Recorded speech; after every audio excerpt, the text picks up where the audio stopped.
ಪ್ರಭು, ಬಹುಶಃ ನಿಮ್ಮ ಪುತ್ರ ಇಂದ್ರಜಿತು ಯುದ್ಧ ಮಾಡಲು ಮನಸ್ಸು ಮಾಡಿದರೆ ಲಕ್ಷ್ಮಣನ ಮೇಲೆ ವಿಜಯ ಸಾಧಿಸಬಹುದು. ಏನಂದೆ? ಇಂದ್ರಜಿತುವಿಲ್ಲದ ನಮ್ಮ ರಾಕ್ಷಸ ಸೈನ್ಯವನ್ನು ಆ ಲಕ್ಷ್ಮಣನು ಪರಾಭವಗೊಳಿಸುತ್ತಿರುವೆನೆಂದು ಹೇಳುತ್ತಿರುವೆಯಾ?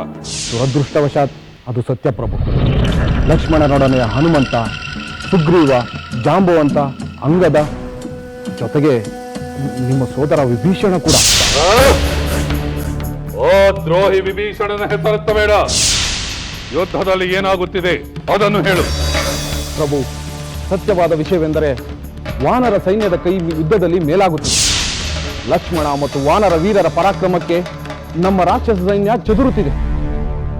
ಇಂದ್ರಜಿತುವಿನ ಹೋಮ ಹವನಗಳು ಏನೂ ಮುಗಿದಿಲ್ಲವೇ? ಇಲ್ಲ ಪ್ರಭು, ಇನ್ನೂ ಮುಗಿದಿಲ್ಲ. ನಮ್ಮ ಸೈನ್ಯ ಸೋಲುತ್ತಿರುವುದು ಇಂದ್ರಜಿತುವಿನ ಗಮನಕ್ಕೆ ಬಂದಿಲ್ಲವೇ? ಬಂದಿದೆ ಪ್ರಭು. ಯುದ್ಧದ ವಾರ್ತೆಗಳು ಅವರಿಗೆ ಮುಟ್ಟುತ್ತಿವೆ.